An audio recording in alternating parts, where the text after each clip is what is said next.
Depuis la nuit des temps, les hommes n'ont jamais cessé de s'affronter, que ce soit pour protéger leurs idéaux, leur territoire, leurs biens ou encore leur honneur. Au fil du temps, les technologies et le savoir des hommes ont évolué, et par conséquent, les conflits et les batailles devenaient de plus en plus brutales et violents. Depuis la création des armes à feu, la folie de l'homme et son ingéniosité à créer le mal et à semer la terreur ont donné naissance à des armes monstrueuses. Et c'est en 1916 que cette folie et que cette violence a atteint son paroxysme dans l'histoire avec la tristement célèbre bataille de la Somme. C'est durant la Première Guerre mondiale, qui s'est déroulée de 1914 à 1918, que cette bataille a eu lieu. Elle oppose les alliés britanniques et français aux Allemands à proximité du fleuve Somme dans les départements du même nom. Conçue initialement pour décembre 1915 par Joseph Joffre, commandant en chef des armées françaises, cette offensive de la Somme a dû être amendée due au déclenchement de la bataille de Verdun.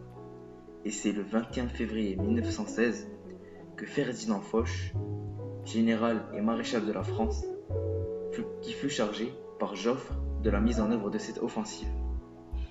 Les Français ayant eu de lourdes pertes lors de la bataille de Verdun ont dû confier cette bataille aux Britanniques. Et ça a été la première offensive conjointe franco-britannique de la Première et Grande Guerre mondiale. Les forces britanniques lancèrent là leur première opération et ont tenté, avec les troupes françaises, de percer les lignes allemandes. Cette bataille était une guerre de tranchées, qui est une forme de guerre où les soldats s'abritent dans des lignes fortifiées et dans lesquelles ils sont protégés des armes légères et des artilleries. Ce mode de combat a été provoqué par une révolution dans la puissance de feu qui ne fut pas suivie d'avances similaires dans la mobilité des troupes. De ce fait, la défense est plus forte que l'attaque dans ce genre de combat. Pour les soldats français, le groupe armé du Nord était commandé par Foch. Elle totalise 14 divisions en ligne, 4 divisions de réserve et 4 divisions de cavalerie, sur un front de 15 km. Quant à l'artillerie, il y avait 696 pièces de campagne, 732 pièces lourdes et 122 pièces d'artillerie lourde à grande puissance, ainsi que 1100 mortiers de tranchées pouvant avoir un approvisionnement de 6 millions d'obus de 75 mm. Quant aux Britanniques, le groupe d'armée a été commandé par Douglas Haig. Un effectif de 26 divisions en ligne, 3 de cavalerie, sur un front de 25 km, avec plus de 868 pièces de campagne, 467 pièces lourdes. L'armée britannique sur le front de la Somme a été composée de troupes anglaises, écossaises, danoises, irlandaises, canadiennes, australiennes, néo-zélandaises et sud-africaines, auxquelles il convient d'ajouter le corps de travailleurs chinois chargé du chargement, déchargement en entrepôt, ainsi que du matériel et des marchandises. Par ce fait, on voit que l'armée britannique était bien plus présente dans cette bataille que l'armée française. Quant aux Allemands, il y a 8 divisions en ligne, 13 divisions de réserve et ils disposaient de plus de 454 canons de campagne, 380 canons lourds, ce qui représente à peine le tiers de la puissance de feu des Franco-Britanniques. L'aviation allemande, quant à elle, était disposée de 129 appareils face aux 300 appareils des Alliés. Il s'agit d'une des batailles les plus meurtrières de l'histoire, avec 1 060 000 victimes, dont environ 442 000 morts ou disparus. Le 1er juillet 1916, c'est pour l'armée britannique une véritable catastrophe avec 58 000 soldats hors combat, dont 19 240 morts. Cette bataille prit fin le 18 novembre 1916 et son bilan militaire est très peu convaincant. Les gains de territoire des Alliés est très modeste, seulement une douzaine de kilomètres vers l'est, et le front n'a pas pu être percé. C'était donc une bataille sans vainqueur ni vaincu. Malgré les très faibles gains territoriaux, les Allemands ont été très impressionnés par le bombardement de préparation des Alliés.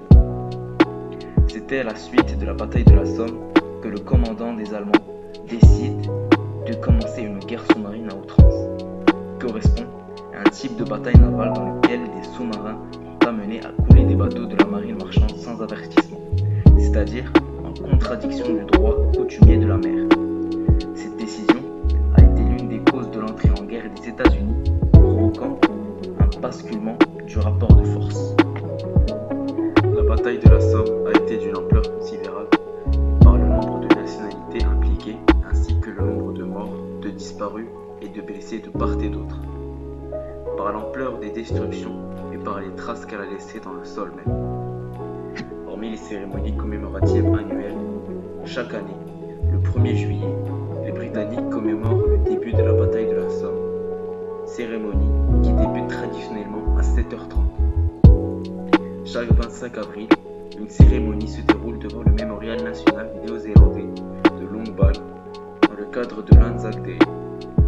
Le deuxième dimanche de septembre, le Souvenir français, qui est une association créée en 1887 et qui garde le souvenir des soldats morts pour la France par l'entretien de tombes et de monuments commémoratifs, organise une cérémonie commémorative à la chapelle de la Nécropole nationale de Rancourt, qui est un cimetière militaire français de la Première Guerre mondiale.